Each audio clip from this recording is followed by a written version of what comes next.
ധന്യ, ഈ ഇസ്രയേൽ ഗസയിൽ നടത്തുന്ന സൈനിക അധിനിവേശം അതിൻ്റെ ഇരകളായി മാറുന്നതിൽ ഏറെ പങ്കും അവിടുത്തെ നിരപരാധികളാണ്.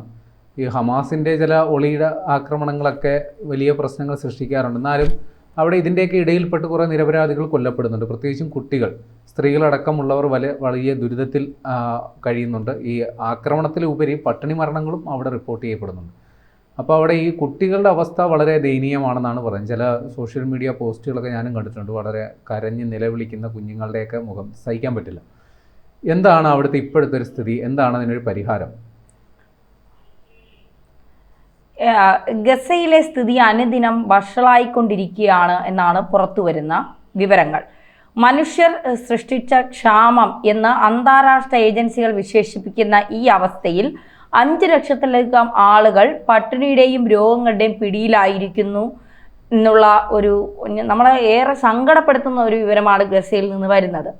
ഇസ്രായേൽ വ്യോമാക്രമണങ്ങൾ തടയുന്നതിനാൽ മരണസംഖ്യ വർദ്ധിക്കുകയാണ്.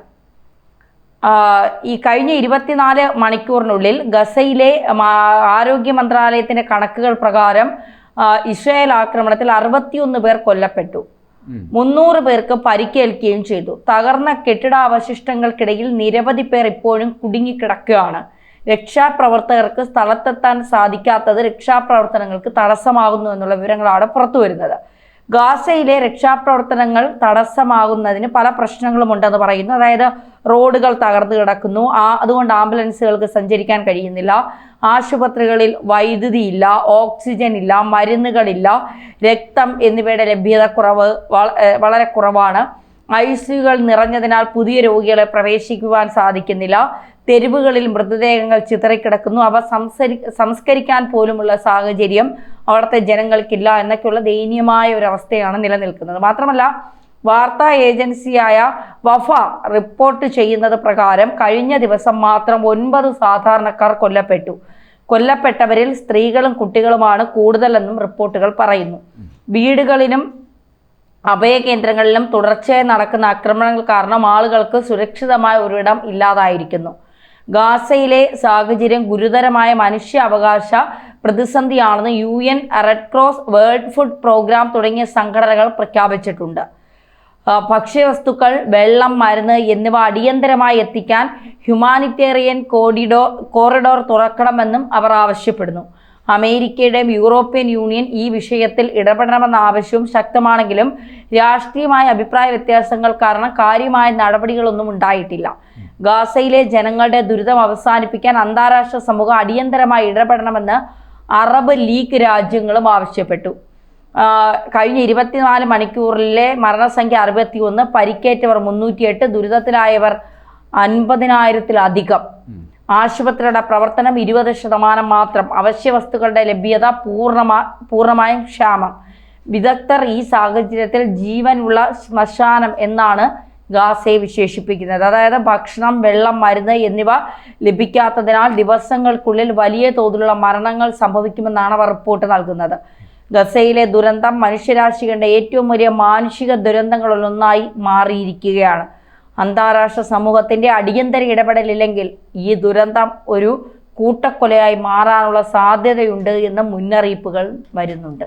ഇസ്രയേൽ അവിടെ നടത്തുന്ന ആക്രമണങ്ങൾ അത് ഒരിക്കലും നീതീകരിക്കാൻ പറ്റില്ലാത്ത ഒരവസ്ഥയിലോട്ട് എത്തിയിട്ടുണ്ട്. കാരണം ഈ പട്ടിണിക്കിട്ട് കൊല്ലുക എന്ന യുദ്ധതന്ത്രമാണ് ഇസ്രയേൽ അവിടെ ഇപ്പോൾ പയറ്റിക്കൊണ്ടിരിക്കുന്നത്. അതുമാത്രമല്ല, ഗസ എന്ന് പറയുന്നത് പൂർണ്ണമായും പിടിച്ചെടുക്കണം എന്നുള്ളൊരു അജണ്ടയുമായിട്ടാണ് ഇപ്പോൾ ഇസ്രയേൽ പോകുന്നത്. നേരത്തെ ഈ ഹമാസ് അധിനിവേശ അല്ലെങ്കിൽ ഹമാസിൻ്റെ സ്വാധീന മേഖലകളിലായിരുന്നു ഇസ്രയേൽ ആക്രമണം നടത്തിയിരുന്നതെങ്കിൽ ഇപ്പോൾ മറ്റ് നഗര കേന്ദ്രീകൃത പ്രദേശങ്ങളിലും കൂടുതൽ സ്ഥലങ്ങളിലേക്ക് ഇസ്രയേൽ അതിൻ്റെ ആക്രമണം വ്യാപിപ്പിച്ചിട്ടുണ്ട്.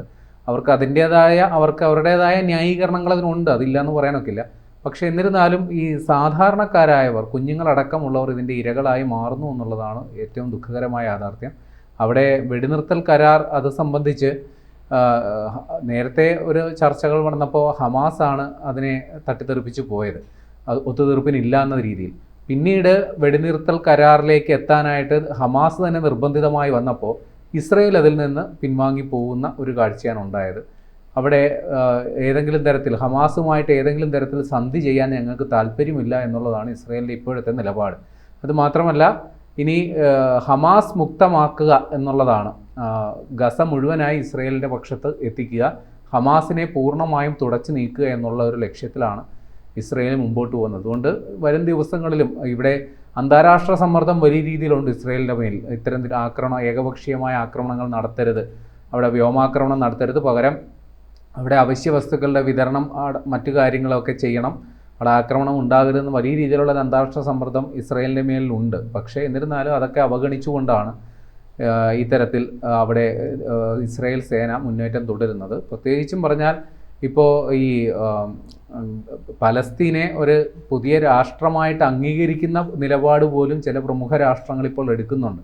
അത് ഈ ഇസ്രയേലിൻ്റെ ഈ സൈനിക നടപടി അവർക്ക് കണ്ടു നിൽക്കാൻ മടിയുള്ളത് കൊണ്ടാണ്. പ്രത്യേകിച്ചും ജർമ്മനി, ഫ്രാൻസ്, ബ്രിട്ടൻ പോലെയുള്ള രാജ്യങ്ങളെല്ലാം തന്നെ പലസ്തീനെ ഒരു സ്വതന്ത്ര രാഷ്ട്രമായി അംഗീകരിക്കുന്നു എന്നുള്ള നിലപാടൊക്കെ എടുക്കാൻ കാരണം ഇസ്രയേൽ ഇപ്പോൾ അവിടെ വലിയ രീതിയിൽ ആക്രമണം നടത്തുന്നു, കുട്ടികളടക്കമുള്ളവർ, സ്ത്രീകളടക്കമുള്ളവർ വലിയ രീതിയിൽ കൊല്ലപ്പെടുന്നു, അവശ്യ വസ്തുക്കൾ കിട്ടാതെ പട്ടിണി കിടന്ന് മരിക്കേണ്ട സാഹചര്യം ഉണ്ടാകുന്നു. അപ്പോൾ മാനുഷികപരമായി നോക്കിയാൽ നമുക്ക് കണ്ടിരിക്കാൻ കേട്ടിരിക്കാൻ പ്രയാസമുള്ള സംഗതിയാണ്. പക്ഷേ അതിനൊരു പരിഹാരം, ഒരു സമാധാന ഉടമ്പടി അല്ലെങ്കിൽ അത്തരത്തിൽ ഒരു വെടിനിർത്തൽ, ശാശ്വതമായ സമാധാനം അതെന്ന് അവിടേക്ക് ഉണ്ടാകും എന്നുള്ള കാര്യത്തിൽ നമുക്ക് ഇനിയും കാത്തിരിപ്പ് ഇങ്ങനെ നീണ്ടു പോവുകയാണ്.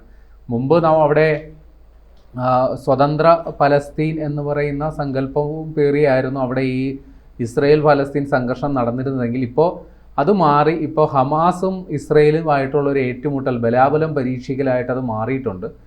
ഹമാസ് മുൻപ് അവർക്കൊരു യഹ്യ സിൻവാർ ഉണ്ടായിരുന്ന കാലം വരെ ഒരു കൃത്യമായ നേതൃത്വം ഉണ്ടായിരുന്നു അവർക്കിപ്പോൾ. ഹമാസിൽ ഏത് നേതാവുമായിട്ടാണ് ഞങ്ങൾ ആശയവിനിമയം നടത്തേണ്ടത് എന്നുപോലും ഇസ്രയേൽ പറയുന്ന സ്ഥിതിയിലേക്ക് കാര്യങ്ങൾ എത്തിയിട്ടുണ്ട്. ഹമാസിന് ഇപ്പോൾ കൃത്യമായൊരു നേതൃത്വമില്ല, പല ഗ്രൂപ്പുകളായിട്ട് അത് ചിന്നിച്ചിതറി പോയിട്ടുണ്ട്. എന്നിരുന്നാലും അവരാവുന്ന വിധത്തിൽ ഇസ്രയേൽ സേനയ്ക്കിട്ടുള്ള പ്രതിരോധം അവർ തീർക്കുന്നുണ്ട്. പക്ഷേ അതിനെയൊക്കെ പൂർണ്ണമായും തച്ച് തകർത്തുകൊണ്ടാണ് ഇപ്പോൾ ഇസ്രായേൽ സേന പലസ്തീനിൽ അല്ലെങ്കിൽ ഗാസയിൽ വലിയ മുന്നേറ്റം നടത്തുന്നത്.